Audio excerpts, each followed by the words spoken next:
ਆਮ ਲੋਕਾਂ ਦੇ ਖਾਤਿਆਂ 'ਚ 15-15 ਲੱਖ ਰੁਪਏ ਆਉਣਗੇ। ਇਹ ਵਾਅਦਾ ਭਾਜਪਾ ਦੇ ਵੱਲੋਂ ਜਾਂ ਜਦੋਂ ਪ੍ਰਧਾਨ ਮੰਤਰੀ ਬਣਨਾ ਸੀ नरेंद्र मोदी ने उदों ये किया गया सी, पर उस तो बाद इसनूं एक सियासी जुमला दस्या गया। पर एक हैरान करने वाला मसला सामने आया। एक मजदूर के खाते 15 लाख रुपये नहीं 200 करोड़ रुपया खाते आ जाता है, तो वह खाता उसका है भी सी या नहीं सी, इस दे बारे तरह तरह दीयां गल्लां सामने आईयां। और पुलिस यूपी की आउंदी है, वह नकली सी कि असली सी, इस दे बारे भी उस मजदूर नूं शक हो गया। हालांकि उस मजदूर नूं कन्नों कन्न खबर भी नहीं सी कि उसका कोई खाता भी है, और जिहड़ा वो खाता खुलिया बैंक दे विच ते उस दे विच 200 करोड़ रुपया भी आ गया। वो 200 करोड़ रुपया आया कित्थों, खाता खुलवाया कदों गया और किसने खोलिया, और डॉक्यूमेंट का मिसयूज किया गया या कोई होर कहानी है, सारी गलबात इस रिपोर्ट च दसांगे। दरअसल हरियाणा का रहने वाला एक चरखी दादरी जिले का मजदूर है, जिस दे खाते दे विच 200 करोड़ रुपया आया। उसके नाम ते खुलिया गया एक खाता सी यस बैंक के अंदर। विक्रम नाम का मजदूर है। जदों यूपी पुलिस उसके घर रेड करती है, जिस दे विच एक इंस्पैक्टर रैंक का अधिकारी सी, एक सब इंस्पैक्टर सी ते एक कांस्टेबल सी। जदों वो आउंदे ने तां उदों उसनूं कहा जाता है कि पुछगिछ दे लई तुहानूं सद्दिया गया और नाल लैके जाना, हिरासत विच लैना चाहुंदे सी। तां जिहड़े पिंड दे लोग सी उन्हां ने विरोध करना शुरू कर दिता कि एवें किवें तुसीं साडे मुंडे नूं लै जाओगे। तो उसनूं लैके उसका जिहड़ा एक चचेरा भरा है प्रदीप, उसने भी सारी कहानी दसी है कि उसदे विच उन्हां नूं उस पुलिस के उत्ते भी शक हो गया कि वह पुलिस किते नकली तो नहीं। पर जदों वो यस बैंक की ब्रांच दे विच जाके पता करते हैं कि वाकई इस विच किन्नी को सच्चाई है। हालांकि यूपी पुलिस के जिहड़े वो बन के आए सी अधिकारी, वो असली सी या नकली उस बारे हाले तक कोई पुष्टि नहीं हो सकी, पर वो कह के गए कि कुछ दिनों बाद तुहानूं पुछगिछ लई फिर सद्दिया जाएगा। वो कुछ सवाल करके मुड़ गए, जवाब लैके मुड़ गए। जदों बैंक खाते जाके पता किया जाता है कि हाँ यस बैंक के पता लगता है ब्रांच में कि विक्रम के नाम के उत्ते एक खाता खुलिया है, तो जिहड़े 200 करोड़ रुपया खाते च आउण दी गल वो कह के गए ने वो वाकई सही निकली। पुष्टि हो गई कि 200 करोड़ रुपया खाते च आ गया। फिर पता किया गया कि बैंक अधिकारियों ने दस्सिया कि 200 करोड़ जिहड़ा आया भी है ये होल्ड ते रखा गया। ये होल्ड ते किसने रखवाया? गुजरात पुलिस ने। हुण इस दे विच जिहड़ा मजदूर है हरियाणे दे रहण वाला है, जिहड़ा गुजरात पुलिस है वो उसके खाते में आए पैसे नूं राशि नूं होल्ड करवा रही है, पर रेड जिहड़ी आ यूपी पुलिस कह के मार रही है। ये माजरा की सी? तीन तीन सूबे की कहानी आपस च किवें जुड़ गई।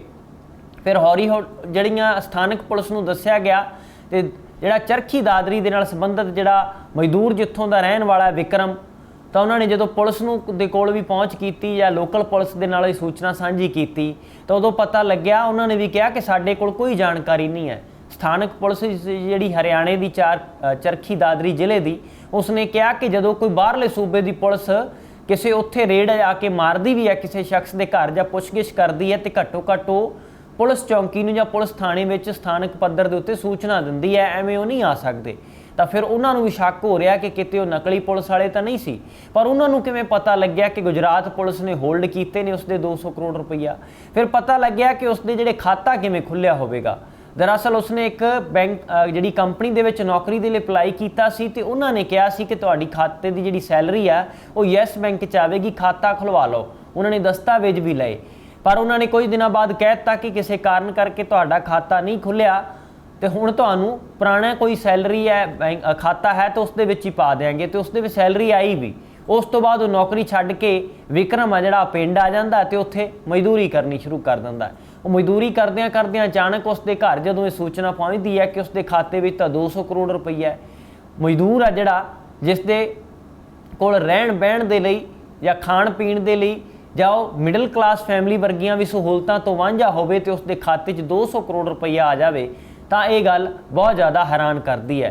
इस नूं लैके हुण पैड़ा नप्पियां जाण तां पता लगेगा कि 200 करोड़ रुपया आया कित्थों है, खाता खुलवाया किसने, वो कंपनी बेईमान है या फिर उस कंपनी दे नाल भी अगे किसी होर ने धोखा कर लिया। सारियां गल्लां दा जिहड़ा माजरा है ये तां ही खुलेगा जेकर इसकी तफ्तीश होगी। हरियाणा चरखी दादरे जिले के मजदूर के बैंक अकाउंट के विच अचानक 200 करोड़ रुपया जो आता है, तो इसका खुलासा उदों होंदा जदों ये कह के उसके घर पुछगिछ की जाती है कि असीं यूपी पुलिस तो आए हैं, जिस दे विच दस्सिया गया कि तेरे खाते दे विच ट्रांजैक्शन बहुत वड्डी हुई है। और फिलहाल मजदूर नूं भी समझ नहीं सी आ रही कि हो की गया, बन की गया, इन्नी वड्डी रकम है जिहड़ी किस ने मेरे खाते 'च जमा करा दी। विक्रम के परिवार ने तो विक्रम का एक ਚਾਚੇ ਦਾ ਲੜਕਾ ਪ੍ਰਦੀਪ ਉਸਨੇ ਸਾਰੀ ਕਹਾਣੀ ਦੱਸੀ ਕਿ ਕਿਵੇਂ ਉਹ ਬੈਂਕ ਗਏ ਤੇ ਉੱਥੇ ਰਕਮ ਜਮ੍ਹਾਂ ਹੋਣ ਦਾ ਉਹਨਾਂ ਨੂੰ ਪਤਾ ਵੀ ਲੱਗਿਆ। ਔਰ ਯੂਪੀ ਤੋਂ ਆਏ ਜਿਹੜੇ ਅਧਿਕਾਰੀ ਸੀ ਉਹ ਦੱਸਦੇ ਸੀ ਕਿ ਅਸੀਂ ਪੁਲਿਸ ਮੁਲਾਜ਼ਮ ਆ, ਇੱਕ ਇੰਸਪੈਕਟਰ, ਇੱਕ ਸਬ ਇੰਸਪੈਕਟਰ ਤੇ ਇੱਕ ਕਾਂਸਟੇਬਲ।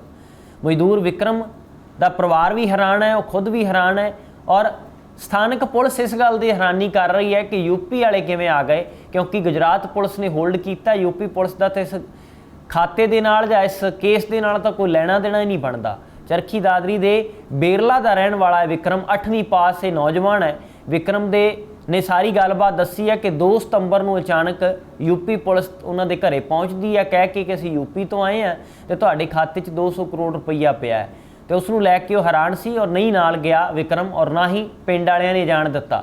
ਉਹਨਾਂ ਨੇ ਕਿਹਾ ਕਿ ਜਿਹੜੀ ਪੁੱਛਗਿੱਛ ਕਰਨੀ ਹੈ, ਜੋ ਅਸੀਂ ਸਹਿਯੋਗ ਦੇਵਾਂਗੇ ਤੁਹਾਨੂੰ, ਕਿਸੇ ਵੀ ਤਰ੍ਹਾਂ ਦਾ ਕੋਈ ਸਵਾਲ ਕਰਨਾ ਹੈ, ਪਰ ਅਸੀਂ ਨਾ ਤਾਂ ਕੋਈ ਖਾਤਾ ਖੁਲਵਾਇਆ ਤੇ ਨਾ ਹੀ ਸਾਨੂੰ 200 ਕਰੋੜ ਰੁਪਏ ਦੀ ਰਕਮ ਬਾਰੇ ਪਤਾ ਹੈ। ਉਹ ਤਾਂ ਬੈਂਕ 'ਚ ਜਾ ਕੇ ਪਤਾ ਲੱਗਿਆ ਕਿ ਹਾਂ 200 ਕਰੋੜ ਰੁਪਈਆ ਤਾਂ ਆਇਆ ਹੈ। ਪਰ ਉਹ ਇਸ ਦੇ ਵਿੱਚ 2 ਗੱਲਾਂ ਹੈਰਾਨ ਕਰਦੀਆਂ ਨੇ। ਪਹਿਲੀ ਇਹ ਕਿ ਖਾਤਾ ਵਿਕਰਮ ਦੀ ਮਰਜ਼ੀ ਨਾਲ ਨਹੀਂ ਖੁੱਲ੍ਹਿਆ ਹੋਇਆ, ਉਹ 200 ਕਰੋੜ ਰੁਪਈਆ ਕਿੱਥੋਂ ਆ ਗਿਆ।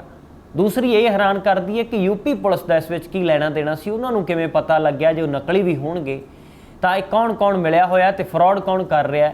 ਇਹ ਸਾਰੀਆਂ ਗੱਲਾਂ ਨੇ ਜਿਹੜੀਆਂ ਹਾਲੇ ਤੱਕ ਤੰਦਾ ਫਰੋਲਣ ਦੀ ਲੋੜ ਹੈ। ਹਾਲਾਂਕਿ ਪਿੰਡ ਵਾਸੀਆਂ ਨੇ ਵਿਰੋਧ ਕੀਤਾ, ਨਾਲ ਨਹੀਂ ਜਾਣ ਦਿੱਤਾ। ਵਿਕਰਮ ਦੇ ਨਾਲ ਇਹ ਜਿਹੜਾ ਫਰਾਡ ਹੋਇਆ ਇਸ ਨੂੰ ਲੈ ਕੇ ਉਹਨਾਂ ਨੇ ਆਖਿਆ ਕਿ ਤੁਹਾਡੇ ਕੋਲ ਕੋਈ ਵਾਰੰਟ ਹੈ, ਕੋਈ ਅਦਾਲਤੀ ਵਾਰੰਟ ਹੈ ਤੇ ਉਹ ਦਿਖਾਇਆ ਜਾਵੇ। ਤਾਂ ਪ੍ਰਦੀਪ ਨੇ ਤੇ ਵਿਕਰਮ ਨੇ ਜਦੋਂ ਇਸ ਗੱਲ ਦੀ ਬਾਰੇ ਪੁੱਛਿਆ ਉਸ ਤੋਂ ਤਾਂ ਉਹਨਾਂ ਨੇ ਕਿਹਾ ਕਿ ਸਾਡੇ ਕੋਲ ਇਸ ਤਰ੍ਹਾਂ ਦਾ ਕੋਈ ਵਾਰੰਟ ਤਾਂ ਨਹੀਂ ਹੈ। ਫਿਰ ਯੂਪੀ ਪੁਲਿਸ ਦੇ ਬਾਰੇ ਸਥਾਨਕ ਪੁਲਿਸ ਚੌਂਕੀ ਵਾਲੇ ਵੀ ਸੂਚਨਾ ਦਿੱਤੀ ਗਈ ਕਿ ਨਹੀਂ ਦਿੱਤੀ ਗਈ, ਇਸ ਬਾਰੇ ਵੀ ਕੋਈ ਖਾਸ ਜਾਣਕਾਰੀ ਨਹੀਂ ਸਾਂਝੀ ਕੀਤੀ ਗਈ। ਹਾਲਾਂਕਿ ਪੁਲਿਸ ਨੇ ਇਹ ਵੀ ਉਸ ਨੂੰ ਕਿਹਾ ਕਿ ਵਿਕਰਮ ਨੇ ਫੋਨ ਦੇ ਉੱਤੇ ਧਮਕੀ ਦੇ ਕੇ ਯੂਪੀ ਦੇ ਕਿਸੇ ਰਹਿਣ ਵਾਲੇ ਸੋਨੀ ਨਾਮ ਦੇ ਸ਼ਖਸ ਤੋਂ ਧਮਕੀ ਦੇ ਕੇ 60,000 ਰੁਪਏ ਵੀ ਜਮ੍ਹਾਂ ਕਰਵਾਏ ਨੇ। ਤਾਂ ਇਸ ਤਰ੍ਹਾਂ ਤਾਂ ਸਿੱਧਾ ਇਲਜ਼ਾਮ ਇਹ ਲੱਗਦਾ ਕਿ ਜਿਵੇਂ ਵਿਕਰਮ ਫਰੌਤੀ ਮੰਗਦਾ ਹੋਵੇ। ਪਰ ਉਸਨੇ ਕਿਹਾ ਕਿ ਇਹ ਸਾਰਾ ਕੁਝ ਜਿਹੜਾ ਕੁਝ ਵੀ ਖੇਡ ਖੇਡੀ ਜਾ ਰਹੀ ਹੈ, ਇਸ ਖੇਡ ਦੇ ਪਿੱਛੇ ਹੈ ਕੌਣ, ਇਸ ਦੇ ਬਾਰੇ ਉਸ ਨੂੰ ਕੋਈ ਵੀ ਜਾਣਕਾਰੀ ਨਹੀਂ ਹੈ ਤੇ ਨਾ ਹੀ ਉਸਨੇ ਕੋਈ ਇਸ ਤਰ੍ਹਾਂ ਦੀ ਜਾਣਕਾਰੀ ਮੰਗੀ ਹੈ। ਹੁਣ 3 ਦਿਨ ਬਾਅਦ ਪੇਸ਼ ਹੋਣ ਲਈ ਆਖ ਕੇ ਉਹ ਪੁਲਿਸ ਵਾਲੇ ਚਲੇ ਜਾਂਦੇ ਨੇ। 2 ਸਤੰਬਰ ਨੂੰ ਜਿਹੜੇ ਆਏ ਸੀ, ਪਰ ਵਿਕਰਮ ਦਾ ਕਹਿਣਾ ਹੈ ਕਿ ਜਿਹੜੇ ਮੇਰੇ ਦੇ ਉੱਤੇ ਦੋਸ਼ ਲੱਗ ਰਹੇ ਨੇ ਇਹ ਮੇਰੇ ਨਾਲ ਫਰਾਡ ਹੋ ਰਿਹਾ ਹੈ। ਪਿੰਡ ਵਾਸੀਆਂ ਨੇ ਵੀ ਉਸ ਨੂੰ ਅਰੈਸਟ ਨਹੀਂ ਹੋਣ ਦਿੱਤਾ, ਨਹੀਂ ਜਾਣ ਦਿੱਤਾ। ਨਾਲ ਦਾਦਰੀ ਪੁਲਿਸ ਨੇ ਕਹਿਣਾ ਹੈ ਕਿ ਰੇਡ ਹੋਣ ਦੀ ਗੱਲ ਹੈ ਜਿਹੜੀ ਉਹ ਨਕਾਰ ਦਿੱਤੀ ਹੈ ਕਿ ਇਸ ਤਰ੍ਹਾਂ ਦੀ ਤਾਂ ਕੋਈ ਰੇਡ ਹੋਈ ਨਹੀਂ ਤੇ ਨਾ ਹੀ ਸਾਨੂੰ ਕੋਈ ਸੂਚਨਾ ਦਿੱਤੀ ਗਈ ਹੈ। ਹੁਣ ਇਸ ਪਿੱਛੇ ਕੌਣ ਹੈ, ਕੌਣ ਖੇਡ ਰਿਹਾ ਹੈ, ਦਾਦਰੀ ਪੁਲਿਸ ਨੇ ਕਹਿਣਾ ਹੈ ਕਿ ਇਸ ਦੇ ਬਾਰੇ ਪੁੱਛਗਿੱਛ ਕਰਿਆ ਹੀ ਪਤਾ ਲੱਗ ਸਕਦਾ ਹੈ ਕਿ ਉਹ ਜਿਹੜੀ ਰੇਡ ਦੀ ਸੂਚਨਾ ਸਾਨੂੰ ਤਾਂ ਹੈ ਹੀ ਨਹੀਂ ਸੀ। ਅਗਰ ਯੂਪੀ ਪੁਲਿਸ ਦਾਦਰੀ ਆਉਂਦੀ ਹੈ ਤੇ ਉਹਨਾਂ ਨੂੰ ਸੂਚਨਾ ਜ਼ਰੂਰ ਦਿੰਦੀ, ਪਰ ਇਸ ਤਰ੍ਹਾਂ ਦੀ ਕੋਈ ਸੂਚਨਾ ਨਹੀਂ ਦਿੱਤੀ ਗਈ। ਇਹ ਜਿਹੜੀ ਰਕਮ ਆਈ ਹੈ 200 ਕਰੋੜ ਰੁਪਏ ਦੀ, ਇਹ ਵੀ ਹੋਲਡ ਗੁਜਰਾਤ ਪੁਲਿਸ ਨੇ ਕਰਾਈ ਹੈ। ਹੁਣ ਗੁਜਰਾਤ ਪੁਲਿਸ ਨੂੰ ਕਿਵੇਂ ਪਤਾ ਲੱਗਿਆ ਇਸ ਗੱਲ ਦਾ?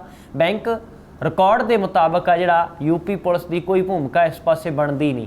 ਜਿਹੜਾ ਬਾੜਤਾ ਦੇ DSP ਨੇ ਦੇਸ਼ ਰਾਜ ਨੇ ਇਹ ਵੀ ਕਿਹਾ ਕਿ ਸਾਡੇ ਕੋਲ ਇਸ ਸੰਬੰਧੀ ਕੋਈ ਵੀ ਜਾਣਕਾਰੀ ਨਹੀਂ ਹੈ ਤੇ ਨਾ ਹੀ ਪੁਲਿਸ ਨੇ ਕੋਈ ਰੇਡ ਦੇ ਬਾਰੇ ਸੂਚਨਾ ਦਿੱਤੀ ਹੈ।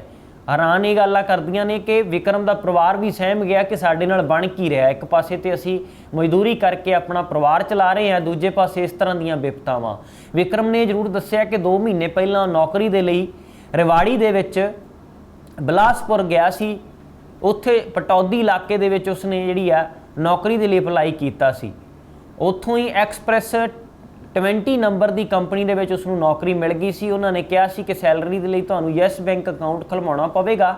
ਵਿਕਰਮ ਨੇ ਕਿਹਾ ਕਿ ਉਸਦੇ ਕੋਲ ਇਸ ਬੈਂਕ ਦਾ ਕੋਈ ਅਕਾਊਂਟ ਨਹੀਂ ਹੈ ਤੇ ਉਹਨਾਂ ਨੇ ਦਸਤਾਵੇਜ਼ ਲਏ, ਡਾਕੂਮੈਂਟ ਲਏ ਤੇ ਖਾਤਾ ਖੁਲਵਾਉਣ ਦੇ ਲਈ ਮੋਬਾਈਲ ਨੰਬਰ ਕੰਪਨੀ ਨੇ ਆਪਣੇ ਦੇ ਦਿੱਤੇ ਅਕਾਊਂਟ ਦੇ ਵਾਸਤੇ। ਕਰੀਬ 4 ਘੰਟੇ ਬਾਅਦ ਵਿਕਰਮ ਨੇ ਅਕਾਊਂਟ ਨੰਬਰ ਮੰਗਿਆ ਤਾਂ 2-4 ਦਿਨ ਰੁਕਣ ਦੇ ਲਈ ਉਸ ਨੂੰ ਆਖਿਆ ਗਿਆ। 3 ਦਿਨ ਬਾਅਦ ਵਿਕਰਮ ਨੇ ਅਕਾਊਂਟ ਕਾਪੀ ਨੰਬਰ ਤੇ ATM ਮੰਗਿਆ ਤਾਂ ਕੰਪਨੀ ਨੇ ਕਿਹਾ ਕਿ ਅਕਾਊਂਟ ਰੱਦ ਹੋ ਗਿਆ, ਹੁਣ ਤੁਹਾਨੂੰ ਕੋਈ ਦੂਸਰਾ ਅਕਾਊਂਟ ਦੇ ਦਿਓ, ਉਹਦੇ ਵਿੱਚ ਸੈਲਰੀ ਪਾ ਦਿਆਂਗੇ। ਉਸ ਦੇ ਵਿੱਚ ਸੈਲਰੀ ਆਉਂਦੀ ਵੀ ਰਹੀ, ਪਰ ਉਹ ਵਿਕਰਮ ਨੇ ਕੰਮ ਛੱਡ ਦਿੱਤਾ ਤੇ ਵਿਕਰਮ ਯੈਸ ਬੈਂਕ ਵਾਲੇ ਅਕਾਊਂਟ ਦੇ ਬਾਰੇ ਕੁਝ ਵੀ ਉਸ ਨੂੰ ਪੁੱਛਿਆ ਗਿਆ ਤੇ ਕੰਪਨੀ ਨੇ ਕਿਹਾ ਕਿ ਉਹ ਖਾਤਾ ਤਾਂ ਖੁੱਲ੍ਹਿਆ ਹੀ ਨਹੀਂ ਸੀ, ਜਿਸ ਤੋਂ ਬਾਅਦ ਵਿਕਰਮ ਘਰ ਆ ਕੇ ਮਜ਼ਦੂਰੀ ਕਰਨ ਲੱਗਿਆ ਸੀ।